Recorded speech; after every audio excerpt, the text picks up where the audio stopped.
never been done before. We the people tell the government what to do. It doesn't tell us. We the people are the driver.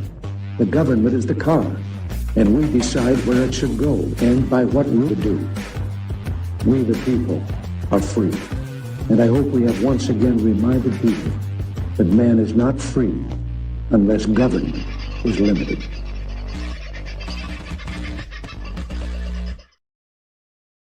Well, good evening, folks. How are you? I hope you're doing very well. And your, what is it today? Tuesday is kicking along and the week hasn't been too taxing on you so far. Well, if the week hasn't been taxing, the government's certainly been thinking about it for you, I can tell you. We'll get into that very, very shortly. There are a couple of things I want to take notice of or just point out before we kick into tonight's show. The first one are these X39 patches. If you are unaware of the X39 patch, then you haven't been watching this show for very long. And you can get those patches from the link that is going across the bottom of your screen right now.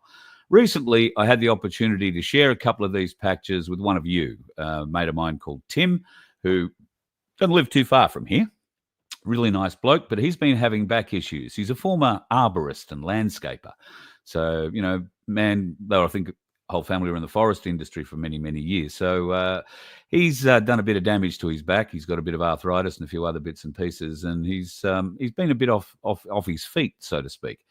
I shared a couple of these patches with him over the weekend. We caught up for a bit of a chat, and he rang me yesterday just to say, cannot believe the effect these patches have had on me. And he almost to a point where he's feeling he can go and do a lot more work than he has been able to do of recent. You know, instead of working maybe 5 days a week, he's down to one, so or sometimes none. So he's feeling stronger, better, and overall slept pretty well too. He was having a few issues with sleep, and that sorted that out. So can I just tell you, it doesn't work for everyone. I've given, I don't know how many of these patches out now, probably, I don't know, close to 1,000 probably. And I would say of 1,000 patches I've handed out, usually in groups of 2 or 4 to people, 98, 99% of people feel a direct benefit from them because they're not taking anything else or doing anything else for it at the time. That's the best way to try this. And even if you are on very strong meds, we've got evidence that, you know, cut back on those meds for a night or 2 nights, halve them if you're taking those methadone pills, what is it called? Morphine pills, like Carol was. And voila, she was doing a jig, something she hadn't been able to do, at least without the aid of alcohol, for 30 plus years. So they are really beneficial, and I just love hearing the stories where they work. So if you've got those stories to tell folks, I'd love you to share them with me at carl@vofhq.com. They really do cheer me up endlessly. And if you've got a video you'd like to make, you can load that up at contrib.vofhq.com as well.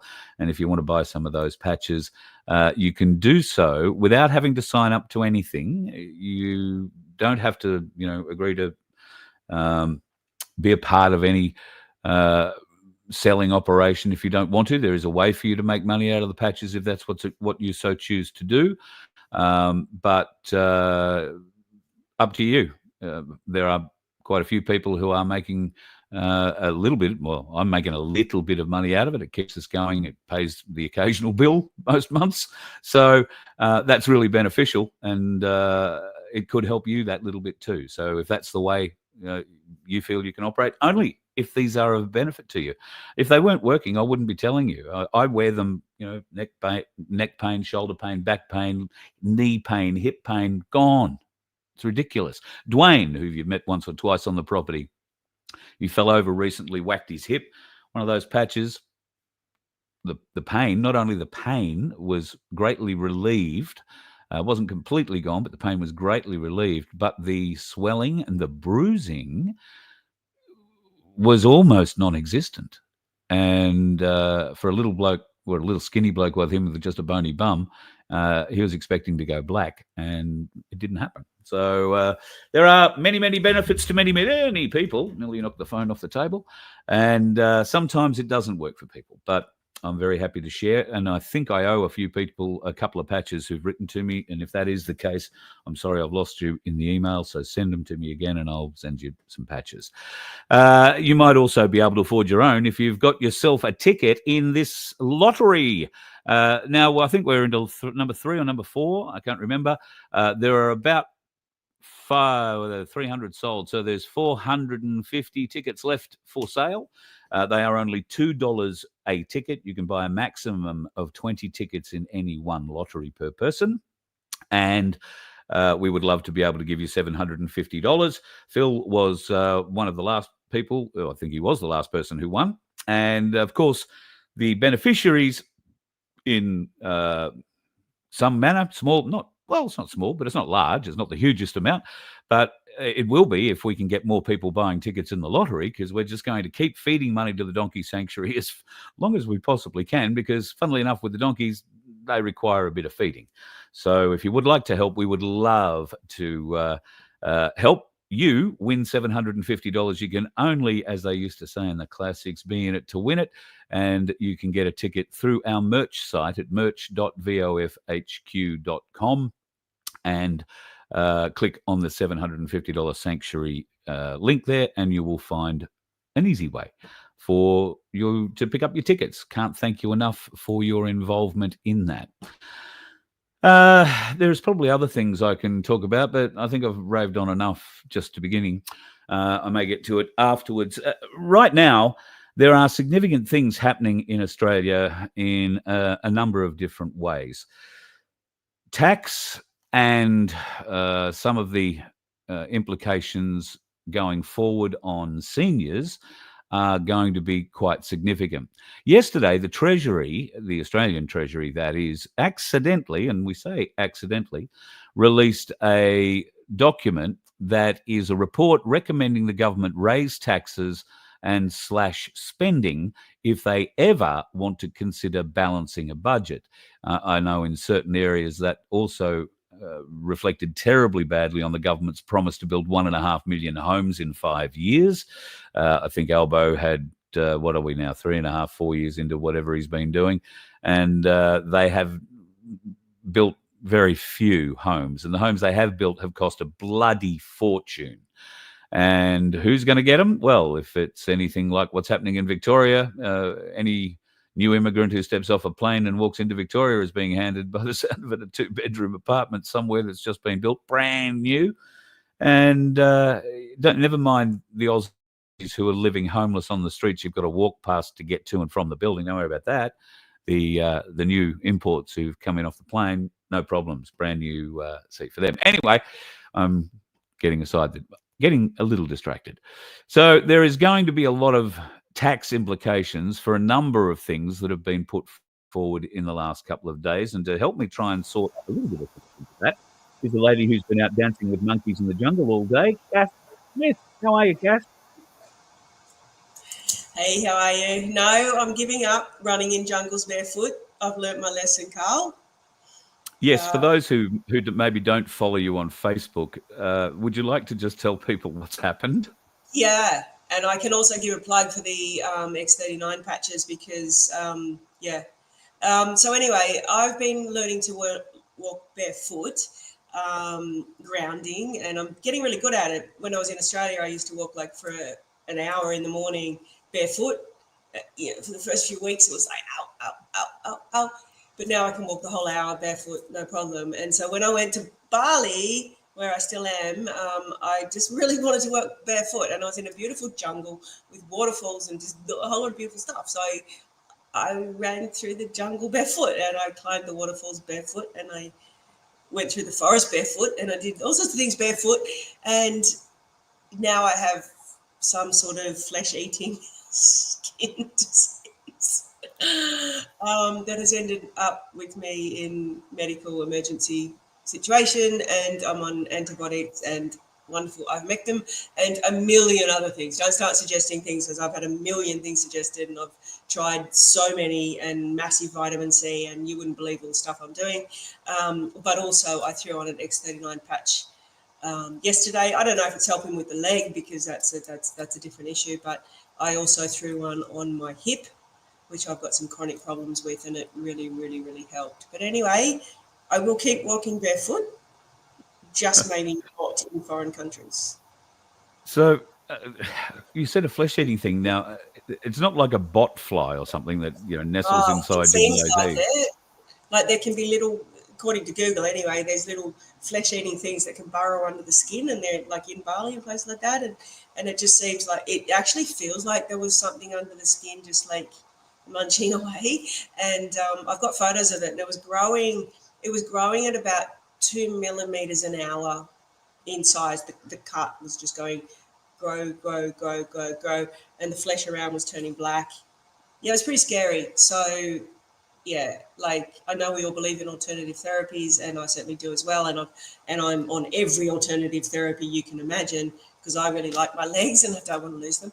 And but occasionally there is a time for antibiotics. And the good thing about being very, very healthy and not relying on other medicines is that I must take antibiotics like once every 5 years, like if that. So when I really, really, really need it, it works. So I'm really happy that the antibiotics have kicked in, or maybe it's the ivermectin, I don't know. But everything that I'm trying has kicked in, and the skin has stopped turning black. Oh, well, that's a great sign. As long as the skin stops turning black. I think they say the same thing about frostbite, don't they? Yeah. Oh, wow. Anyway, okay. Well, we're here tonight to talk about tax. Well, exactly. And there are some really interesting implications mooted in this leaked report, if you like. They're saying it's leaked. Well, it wasn't leaked. The Treasury released it. A lot of it was redacted, but unfortunately they didn't redact enough. They left all the headlines and the subheadings on the document. They just didn't sort of fill in the detail, but that gave everybody enough detail. And the ABC, when asked by the Treasury to destroy the document, said no. Yeah, the people have a right to know. First, congratulations to the ABC for standing up. Well done.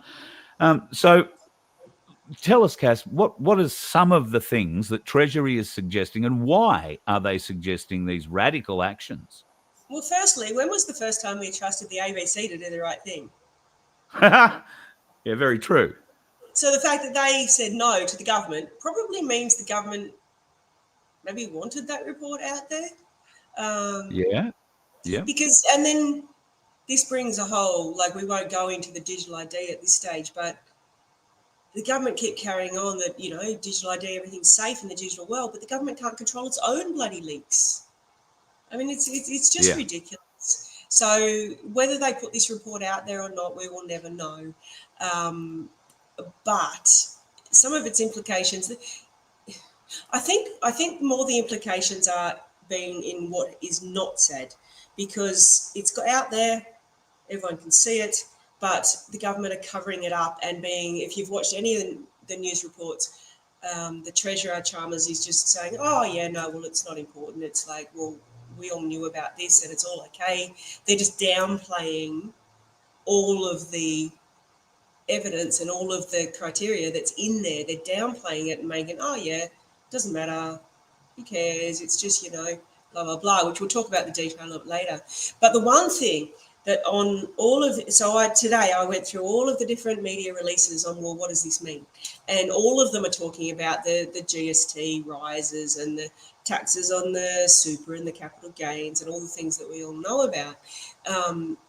What they're not talking about is that document also contained the government wargaming horror stories on what would happen in a global financial crisis.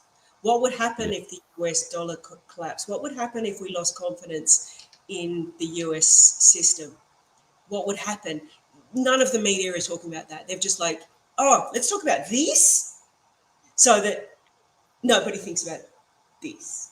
So the fact that our government is wargaming horror stories about the upcoming financial collapse that I've spoken about for the last 3 years. And people have bagged me out because it hasn't happened yet. But I keep saying it's coming, it's coming, it's coming. I don't know when. I mean, some dates are 2040 before the whole world collapses. Yeah. I don't know. But all I'm saying is that it is coming because the world and the financial system and everything that we see around us, it's not sustainable. So the government was actually wargaming scenarios about what happens in the event of a financial collapse. But all of that was redacted. We only got, or the press only got to see the heading. What is in everything that's been redacted? What are they actually planning in the event of the eventual financial global crisis? It's very interesting, Carl. Donald Trump has been questioned publicly in the last 24 hours or so. This week is crypto week in the United States. How interesting that Bitcoin has gone to 123,000 US, I think, today. May have dropped back a little bit. Silver was nearly at $60 last night.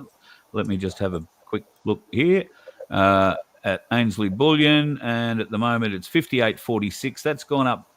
Well, it was at $59.38, I think, yesterday evening when I went to bed. I woke up this morning, it was $58.30. It's gone up 16 cents in the last hour and a half, because that's what it was earlier. So silver is on the rise. Gold has risen, but only a little bit by comparison. And Donald Trump has come out and blatantly told the American people through the mainstream media that the American dollar is under crisis. BRICS was set up to bring down the US dollar, which is what we've been saying since BRICS was set up. And prior to BRICS being set up was how we were saying what needed to happen. There needed to be an alternative. There needed to be a way to do this. And China had been positioning to use the yuan, and Russia, of course, wanted to use the ruble. And we all laughed. Well, we didn't laugh, but many people laughed at the mere thought of that 3 years ago, Cass, didn't they? Yeah. I don't think we're laughing anymore because we're getting closer and closer to what I have said is coming for so long. And yeah, Carl, you mentioned the price of silver and the price of gold. And I've actually been bagged out. For those that I actually made the cooker watch. For those that don't know, there's some people that watch the cookers. And even though I'm a credible financial professional with 30 years experience, 16 years at university, countless degrees, and I won't even go into all of that, I made the cooker watch because I was saying 3 years ago that the financial system is going to collapse and everybody's going to lose everything. And they're saying that I'm a cooker for saying that. But my clients have made 150% on gold and about 60% on silver if they listened to me 3 years ago. So yeah, okay, the crash hasn't come, but my clients have been very happy with the results. But the most important so would most of the people who watch this show for the last 3 years, because I started getting my gold and silver advice about the same time I met you, and we met Ainsley Bullion. So for folks who've been watching the show that long, and if you've taken that advice, 60% you said silver? Yeah, on silver, and 100. I think it was 148% or something on gold since I first started saying get gold, get gold, get gold, get silver, get silver, get silver. So yeah, some clients are just overwhelmingly happy with me, the ones that started way back when I first started saying it. And something like I always pride myself on, I don't make any money out of telling you to buy gold and silver. I'm also on my Facebook, I'm very, very vocal about Bikram yoga. I don't make any money out of telling you to go to Bikram yoga. I actually just tell people things that work for me. And gold and silver has worked for me, and a lot of my clients don't make any money out of it, but it's still something that we really should be talking about. But let's get on to that. Let's go back onto this article, Carl, and what it actually means for Australians. Yep, for sure. So the government needs to balance a budget. The government have proven, at least this one, to be a god-awful investor, and their ability to plan seems to be non-existent. Why would the people leave or trust their money in super or anything else to do with government to these people? Yeah, it's gobsmacking, isn't it? Yeah. So I actually used to I used to watch the budget every year. I still try to, because there is so much in the words that are said that are not in what media then report. So I like listening to it. And I had my 12-year-old child, my youngest, actually watch the budget with me. And he actually described it. I said, "What does this mean, buddy?" And he said, "Well, the government's setting a budget just like you set one for the household mum. You have the money coming in and then the money coming out, and it's got to equal because otherwise it's not sustainable." He didn't use those words, but very similar. And I mean, a 12-year-old saying that, I'm just like, wow, buddy, where'd you get that from? Obviously me. But anyway, so the government is meant to set a budget that balances the incomings and the outgoings.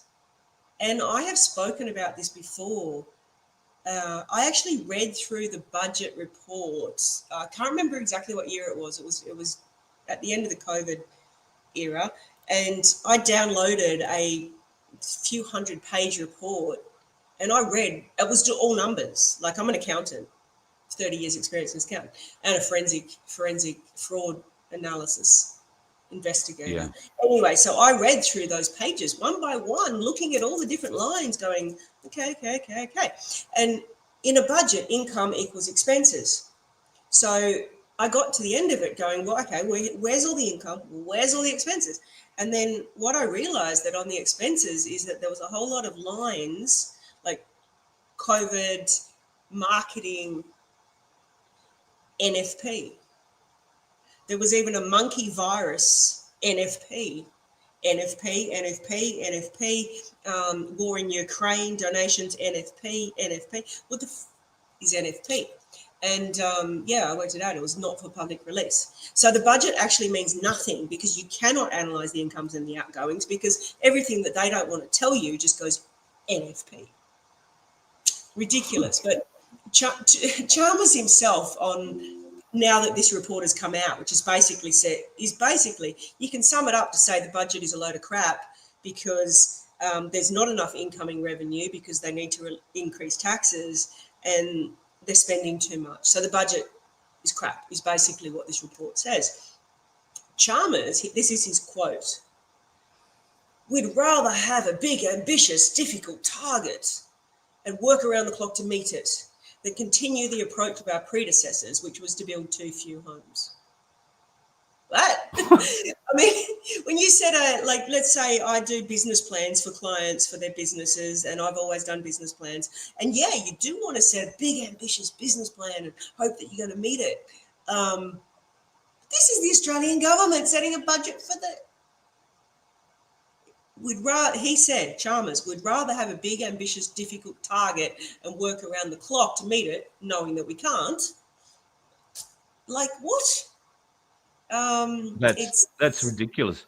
And the Treasury document apparently alludes to the fact that that particular promise, I think it was 1.5 million homes inside 5 years, was never going to be met, given their current spending and the money coming in. And for those of us that know homelessness in Australia at the moment, it's going through the roof. I haven't got the exact statistics in front of me, but we're at a record high homelessness rate right through every state of Australia, including the Gold Coast, including everywhere. And thank God the Supreme Court in Queensland, at least, has ended the Moreton Bay Council's campaign of evicting people from the parks, from the public parks. The Supreme Court has said they can't do that any further. I'm sure the council will be appealing, but no more excavators rolling through there, or the Gold Coast parks that have got folks who are living homeless. That isn't the case, as I mentioned at the start of the show, for a number of new arrivals in Australia being handed the keys to brand new units in Melbourne. But let's be honest, it's Melbourne. Who the hell would really want to go and live there if you had a choice to go anywhere else?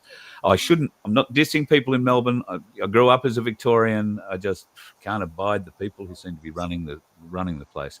Ashu wanted to ask a question about gold and silver, and I know it's sort of in, sort of off, and it's going to lead to what I want to ask next about sovereign wealth and what that means regarding assets. So if we had $50,000 And we don't give advice. We're not telling you what you should do or how you should spend your money or anything else. But if I had $50,000, and Cass, you tell me if I'd be right in doing this. If I had $50,000, I would probably spend $20,000 on gold and $30,000 on silver. And I'd go to Ainsley Bullion to do it. Would that be wise, or should I spend $50,000 on gold, or $40,000 on gold and $10,000 on silver? Look, you really, because once again, as you said, Carl, no one can give advice on gold and silver, not even Ainsley Bullion. So it's all personal opinion. And then that's very difficult for someone who doesn't know anything about this. But I have been investing in and watching gold and silver for, since 2010. So that's a long time. Sure. 15 years. And my advice is that gold is a very fundamental asset, a stable asset. If you look at its price fluctuations over the years, it sort of goes up, down, up, down, up, down, up, down, up, down, up, down, but generally up. And if you look at the comparison of gold to Australian property and Australian shares, gold is outperformed. So gold is a very stable asset. Like, people think that's strange for me to say that, but it is actually very stable, more stable than the share market. Silver, on the other hand, tends to go flatline, flatline, flatline, boom, drop, flatline, boom, drop, flatline, boom, drop. So there can be a lot to be made on silver if you pick your timing right, if you're at the flatline about to boom or up starting to boom. So I always, like, once again, just my personal opinion, but I was always about like 80% gold, 20% silver. But then over the more recent, like 4 or 5 years, it is quite clear. And the experts on this are Ainsley Bullion, and they do fantastic podcasts and newsletters and information. Yep. But lately, what they've been saying is that gold has been going up, up, up, up, up, up, and silver should be following gold in like a nice tangent, but it's not. Silver's been flatlining still. So when this happens in the past, silver will do a massive catch up. And that's what we are starting to see.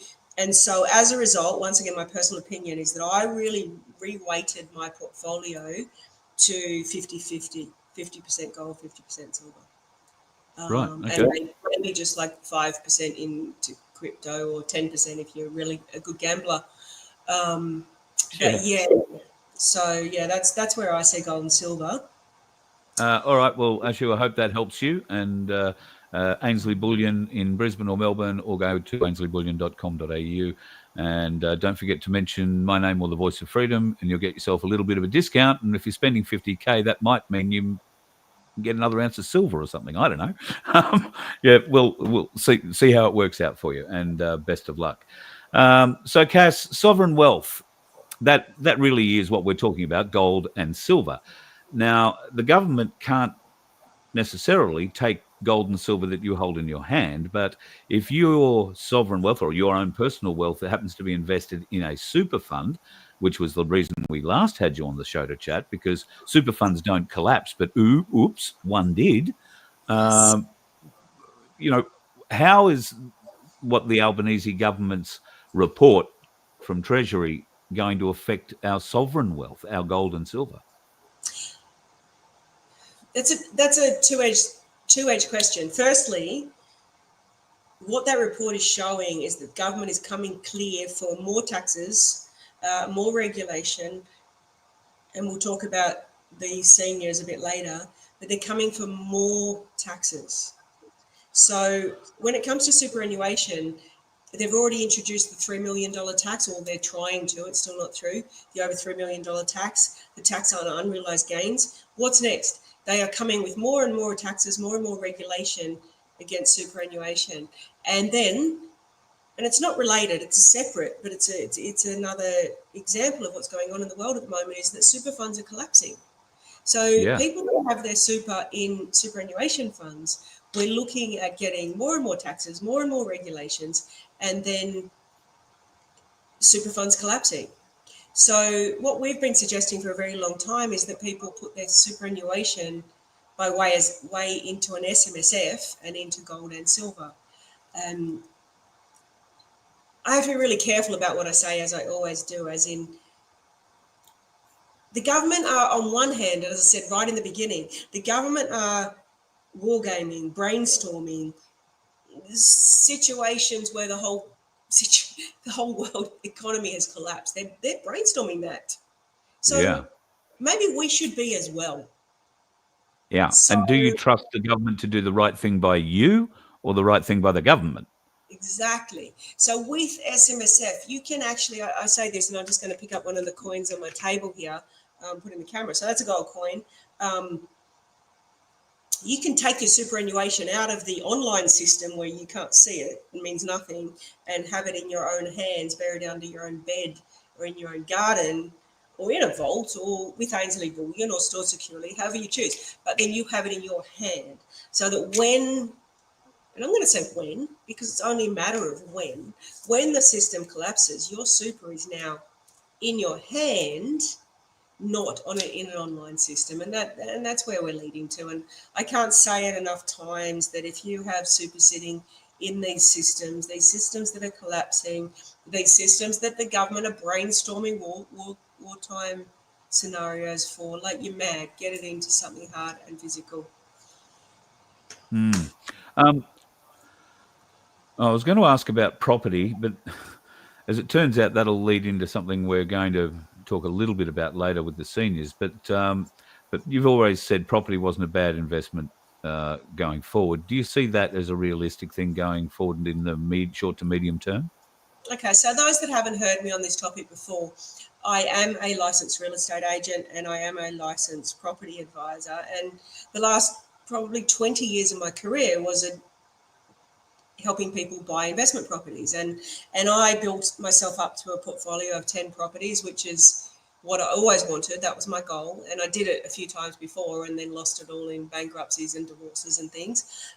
But I built it all up again. I had 10 properties and in COVID. And I sold all of them and I put it all into gold and silver, all of it. So the reason why is that my personal opinion is that I don't believe property is safe. Yes, I could be wrong.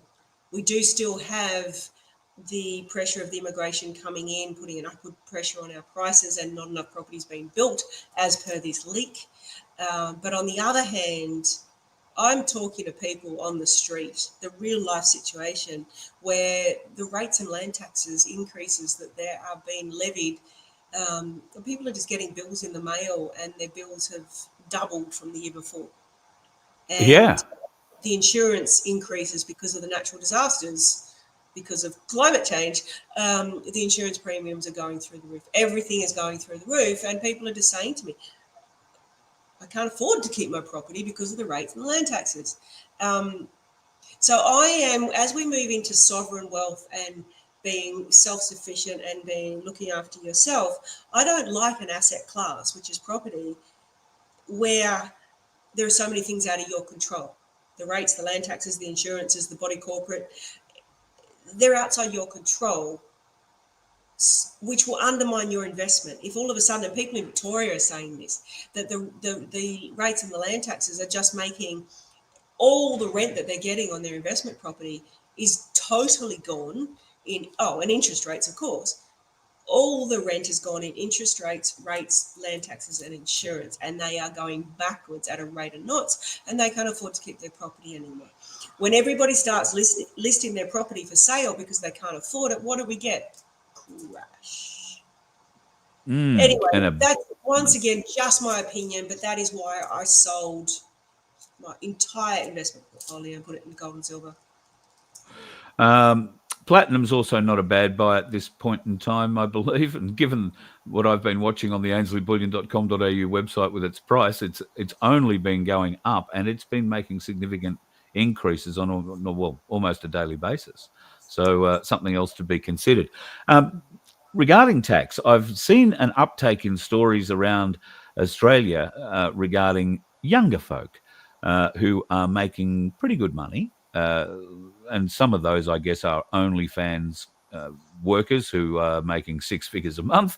But even people who are working in normal, let's call them regular jobs, putting and doing their own tax. If you're one to go and do that sort of thing, you've, I think, had a couple of months to start lodging it. So a lot of people get in early, they do their own tax, and they think, okay, right, I'm going to get a refund. I'm going to get this, I'm going to get that. And then all of a sudden they're getting tax bills for $3,500, $4,000, $9,000. One woman's got one for $18,000. Another one's got one for nearly $40,000. Now, she's, knows she makes a good living and whatnot, but she wasn't expecting a tax bill of $40,000. Is the government taking a sterner look at us, or are they is it just a money grab?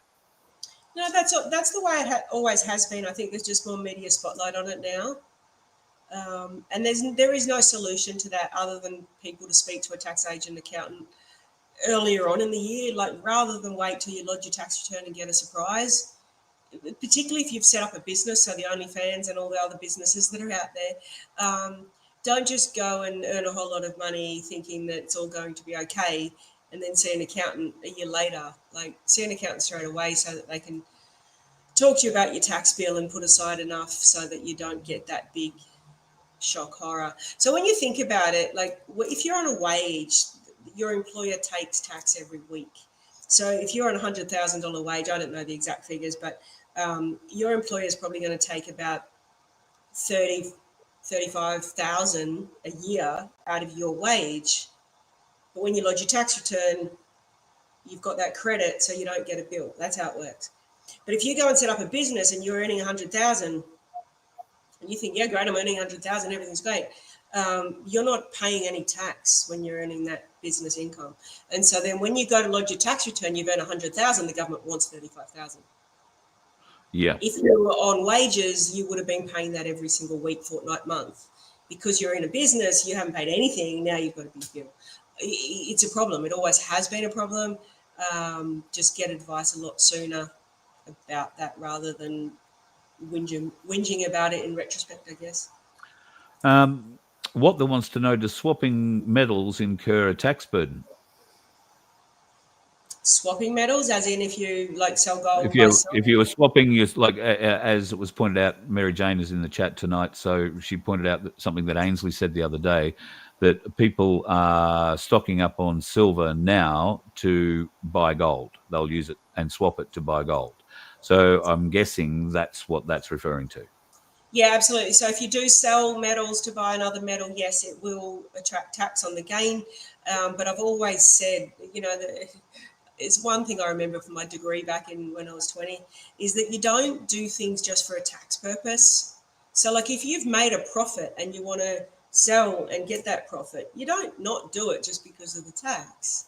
You do it anyway. And capital gains is actually the best tax regime there is, because there's a whole lot of exemptions and things you can do to minimize that gain. So if you want to sell your silver to buy gold when the time is right, once again, I say, just get advice before you go and do it, because there are so many things we can do to help you minimize that gain at the time. Don't buy, I guess that's meant to be silver or gold on a register. What does that mean? I think they're talking about if you go and buy gold and silver under $5,000, it's not on the register. But I've never subscribed to that view. Okay, if you're just buying small amounts, fair enough. But mainly our SMSF clients, they're buying hundreds of thousands. It's on the register. You can't get around it. There's no problem with that. It's like buying a property. Everything's on the register. But yeah, if you're doing small quantities, by all means, do under 5,000 and try and keep it off the government register.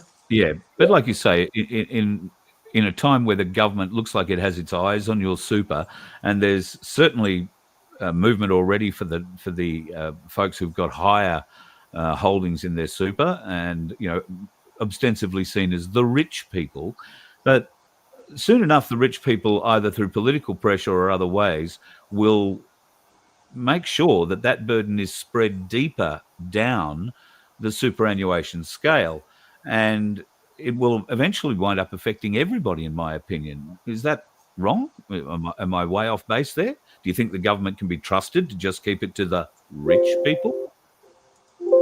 Yeah, I've just got a message on my machine to say that something's in my machine and is going to restart it in 4 minutes. So anyway, I can't seem to stop it.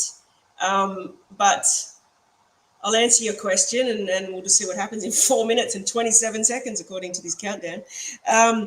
Thieves? It's counting me down. I feel like I'm going to explode.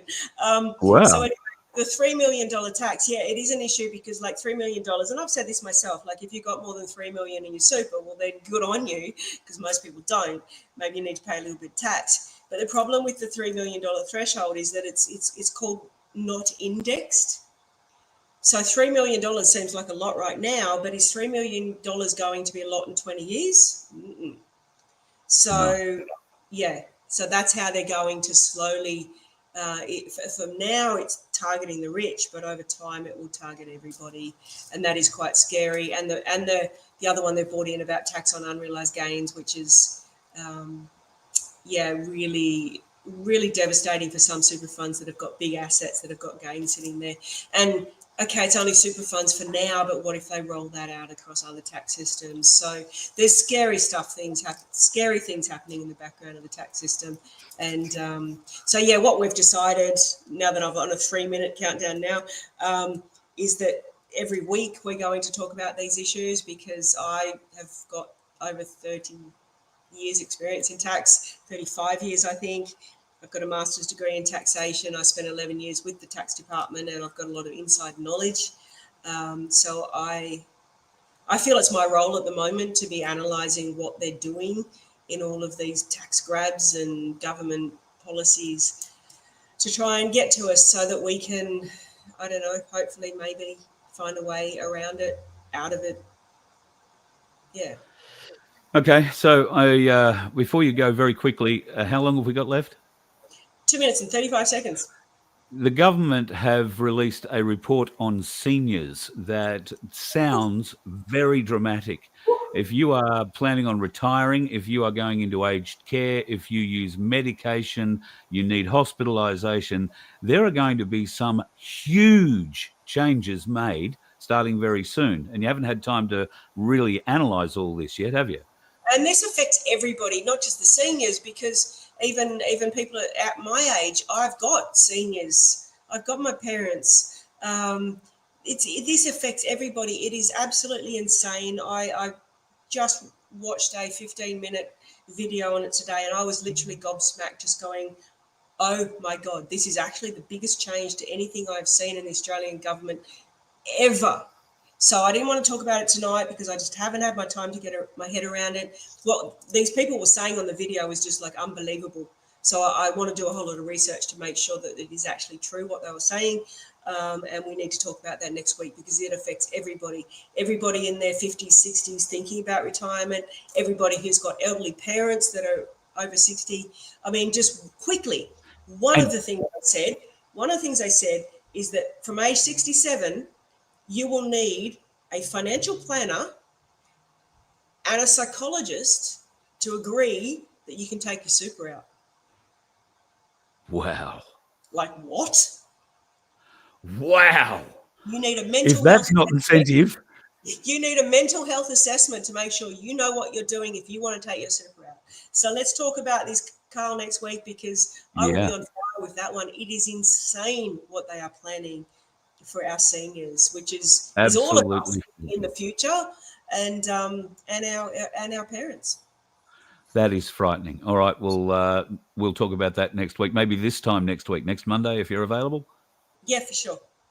All right. How long we got left? Today's Tuesday, isn't it? Today's Tuesday. I beg your pardon. Next Tuesday, then. It's Tuesday. I've got 25 seconds left. I don't know what's going to happen because, like, this just popped up. No, I think we should just keep hanging for the last 15 seconds or so to find out what's going on. People, if you want more information, freedomffs.com.au. If you have big money or money in super and you'd like to get it out and put it into something that you control, then go there. Mary Jane and the team can look after you, and they're great. Here we go. What's going to happen? That looks like it's... Thank you, and good night from Cass, by the look of it. She's all gone. Thank you, folks, for the comments that are in there tonight. Jody Lowe has made a comment. Jody, why are you using Freemason witchery words? You appear not to be a stupid man, but why would you phrase what you have phrased in the way you have phrased it? Where have I supported the elites? All right? Or have multi-million-dollar super balances? Where have I supported that? And even if I had supported it, what's wrong with people who have worked hard all their lives to establish a decent super balance? And why wouldn't I want them to be concerned about theirs being $3 million or mine being less than 30, not million, just 1,000? Why wouldn't I be concerned? Because if the government will pinch somebody who's got $3 million worth of super, they'll come and pinch mine. So it's not anything to do with supporting the elites. And you've just given me a whole range of reasons why I might take an interest in you now, because that way you phrase that is exactly the way a Freemason phrases shit. They accuse you of things. They paraphrase what you say, or they simply do not understand it. You don't appear to be a stupid man. Please don't exercise your stupidity publicly. Very annoying. Thank you. I'll end you there. You can feel free to stay in the room, up to you, but I just don't see your point. Nobody is supporting the elites. And even if I were, I would be supporting the people who worked their ass off to get where they're going, who've been successful in business, who've employed others, and preferably haven't involved themselves in satanic ritual, child abuse, or anything else that we go against. But I understand there are elites. Now, if you can't identify the elites that we are talking about versus people who've worked hard for money, you've got no business being where you are doing what you're doing. You know the elites. You used to work for them. So don't start trying to... And you've tried it a few times, and I'd usually just ignore you, but you're starting to give me the shits. So don't bother. All right. All MPs and senators have probably sent their assets overseas to tax havens. You couldn't be probably more right about that, I would suggest. There'll be a whole heap of crap things that they've been sending over. The elephant in the room is Trump bringing down the Fed. Yes, that is. But is it the elephant in the room?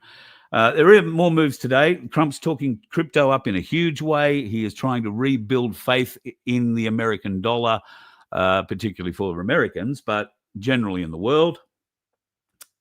Is that going to work?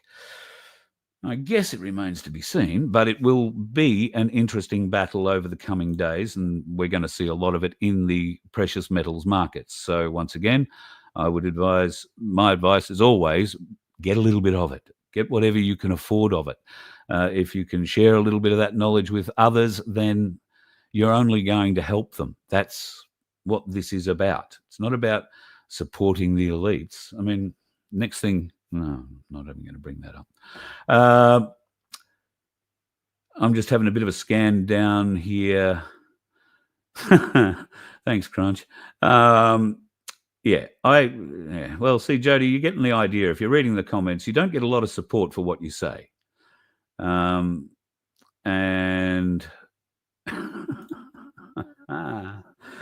thank you, Crunch. We're going to catch up shortly, dude. So I'm looking forward to that conversation. Yeah, a lot of interest. So I don't know. Sometimes you give these people oxygen, it's not worth it. Speaking of oxygen, there are many things you need to be aware of. One of the most damaging things coming up in the next few days, folks, is the fact that this bastard Australian government, this fraudulent foreign power that exists in our nation, will agree to the WHO taking over basically everything to do with our healthcare in the event of a pandemic coming our way.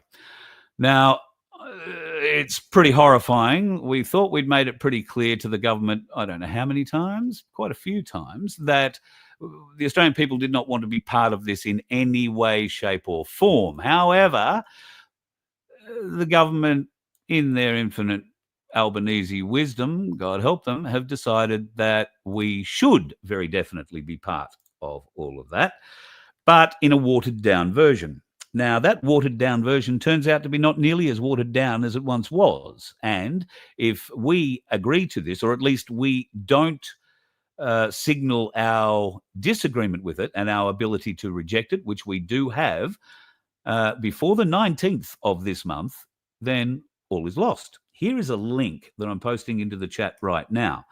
This link is going to take you to the Aligned Council of Australia Action 1 website. Now, if I can, let me just see if I can bring that up somewhere here.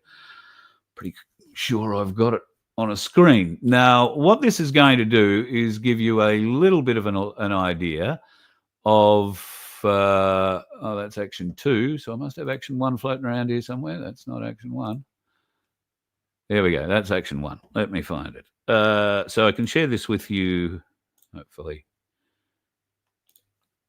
There.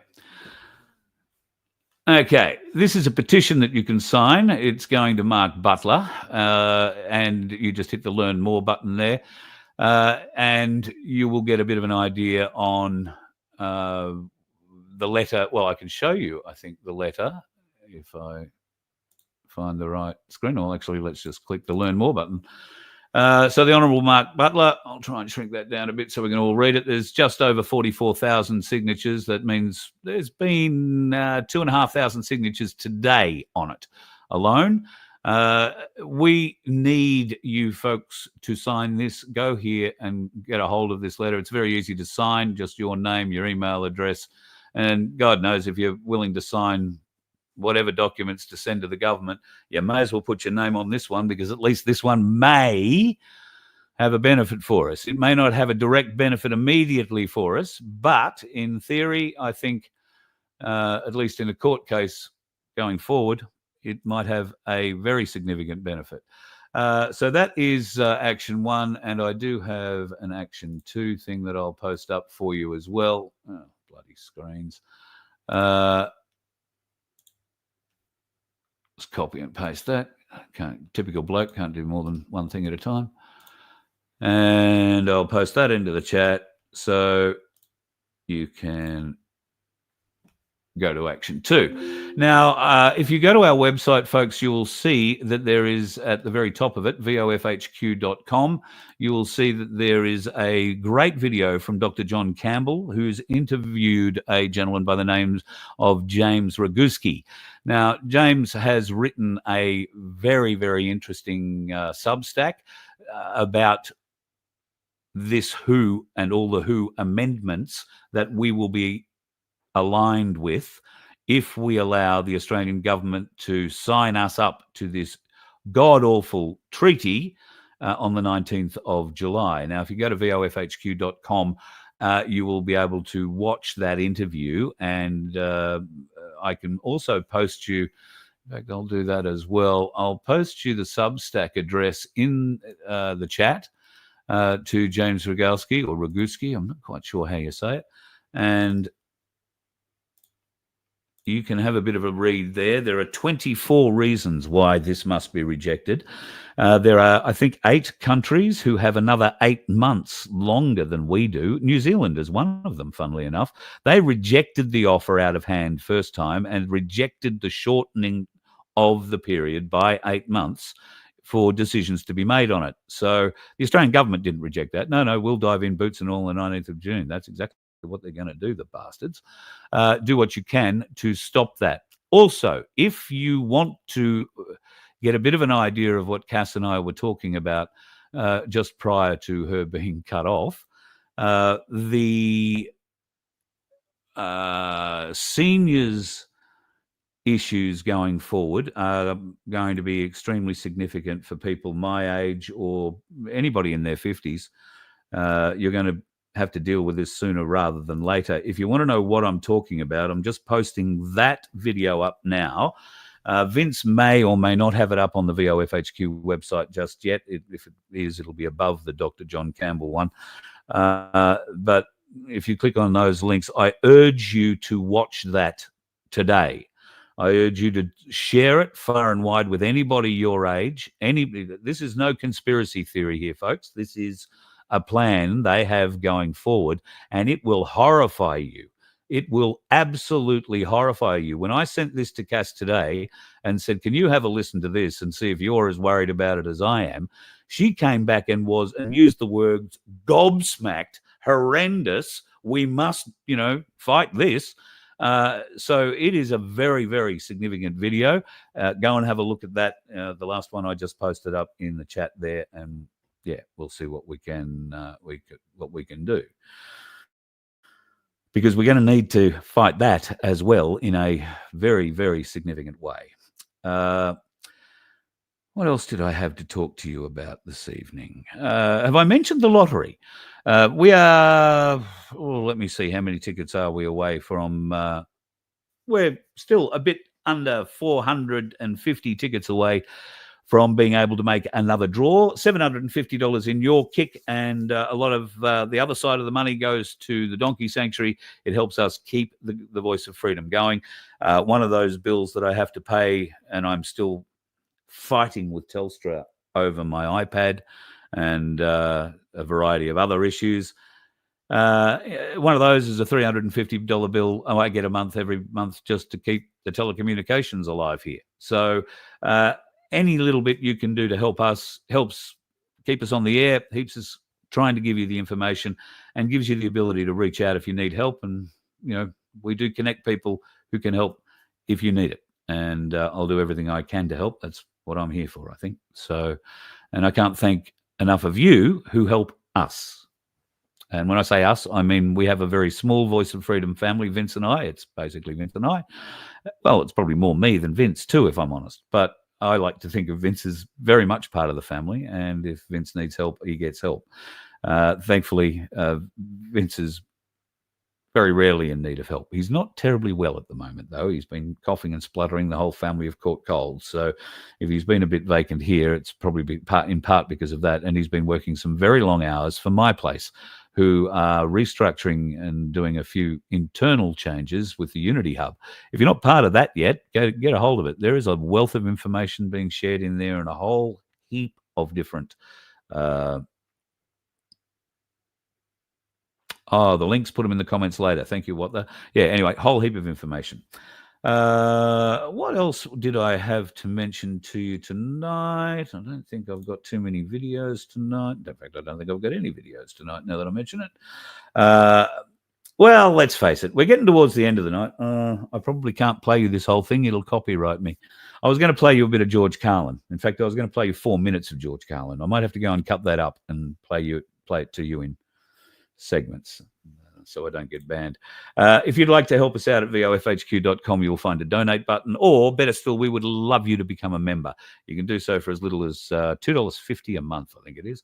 So if you can help out, that would be awesome. If you can help the Donkey Sanctuary and us out at the same time, you can just go and buy a lottery ticket at merch.vofhq.com and click on the link that says 750 Sanctuary Lottery. And Godspeed, good luck to you.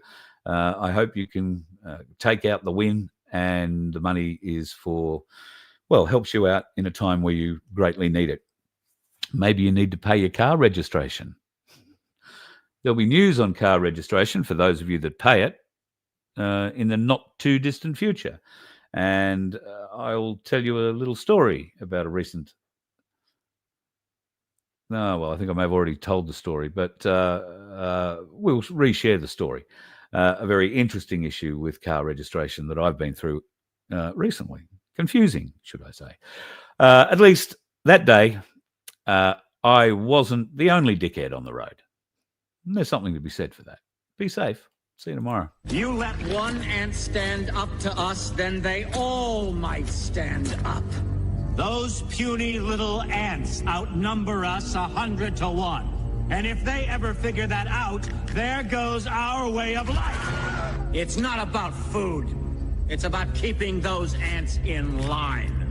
That's why we're going back. Does anybody else want to stay? Let's ride!